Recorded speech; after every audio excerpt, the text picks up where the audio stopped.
Hello, bachcho. Let's read the question. The question says element X is a strongly electropositive and element Y is a strongly electronegative.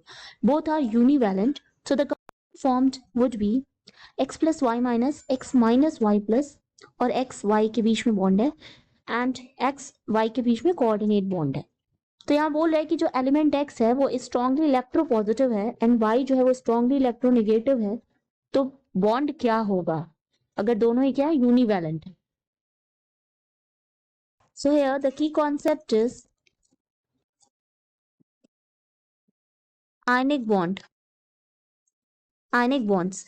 See, X is electropositive and Y is electronegative. तो जो strongly electropositive होते हैं, ठीक है, strongly बोले strongly electropositive है, electropositive है, ठीक है.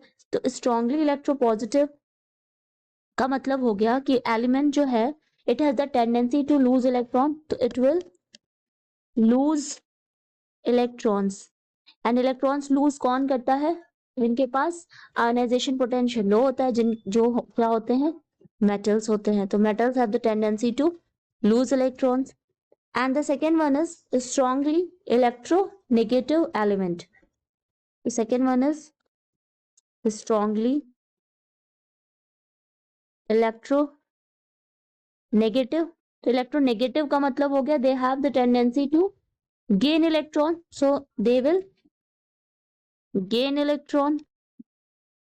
तो जो इलेक्ट्रॉन गेन करते हैं उनको हम कहते हैं नॉन मेटल. यानी कि जो हमारा X है वो है X is a metal and Y is strongly electronegative, so it is Y is non-metal. Well, X is losing the electron, so X has the tendency to lose electron, तो ये हो जाएगा X plus electron and Y has the tendency to gain electron, so gain electron तो Y का हो जाएगा Y is gaining electron, तो ये हो जाएगा हमारा y नेगेटिव में y माइनस में. तो जो x plus and y minus के बीच में, ठीक है, ये हमारा x प्लस है एंड y माइनस है. x is completely giving electrons to the y. तो यहाँ कंप्लीटली ट्रांसफर हो रहा है इलेक्ट्रॉन का, कंप्लीट ट्रांसफर हो रहा है from a metal to the non metal. तो इस तरह के बॉन्डिंग को कहते हैं आयनिक बॉन्डिंग, जहां पर कंप्लीट ट्रांसफर होता है इलेक्ट्रॉन का. ठीक है, complete transfer of electron,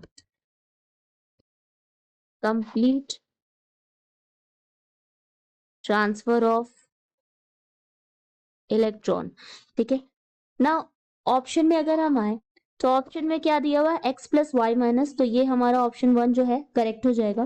now the second one is x minus Y plus, नहीं तो ये तो इनकरेक्ट हो जाएगा क्योंकि x हमारा क्या है मेटल है, मेटल की टेंडेंसी होती थी इलेक्ट्रॉन को लूज करने की, तो इलेक्ट्रॉन को लूज कर रहा है तो यहाँ पर आना चाहिए पॉजिटिव चार्ज, यहाँ पर नेगेटिव दिया तो इसलिए हमारा सेकेंड ऑप्शन इनकरेक्ट है. थर्ड में क्या बोला कि x एंड y के बीच में शेयरिंग हो रही है, तो शेयरिंग ऑफ इलेक्ट्रॉन जब होता है तो वो हमारा होता है कोवेलेंट बॉन्ड. यानी कि ऑप्शन नंबर सी में बोल रहा है कि x एंड y के बीच में शेयरिंग हो रही है, शेयरिंग ऑफ इलेक्ट्रॉन. ठीक है, तो ये हमारा हो जाएगा कोवेलेंट बॉन्ड, ये हमारा हो जाएगा कोवेलेंट बॉन्ड. ठीक है, तो कोवेलेंट बॉन्ड जो है वो क्या होता है, वो नॉन मेटल्स के बीच में होता है, between non metals. Metal and non metal के बीच में कोवेलेंट बॉन्ड नहीं होता क्योंकि वहां पर इलेक्ट्रोनेगेटिव डिफरेंस है. ठीक है, जबकि जो नॉन मेटल्स हैं they have the same electronegativity, तो उनके पास सेम इलेक्ट्रोनेगेटिविटी है तो वहां इलेक्ट्रॉन की शेयरिंग हो जाती है. लेकिन जब हम बात करें मेटल एंड नॉन मेटल की तो वहां पर इलेक्ट्रोनेगेटिव डिफरेंस है, इसलिए कंप्लीट ट्रांसफर ऑफ इलेक्ट्रॉन होता है, इसलिए वहां पर आयनिक बॉन्ड का फॉर्मेशन होता है, ना कि कोवेलेंट बॉन्ड का. तो हमारा थर्ड ऑप्शन भी इनकरेक्ट हो जाएगा.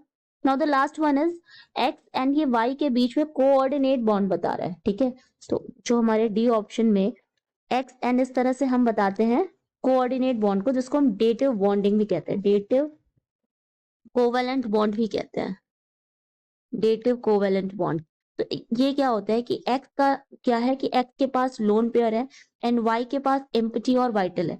तो ये क्या करता है कि अपना जो लोन पेयर है दोनों दे करके एंड शेयरिंग करता है इलेक्ट्रॉन की, मतलब एक तरह का ये कोवेलेंट बॉन्ड है।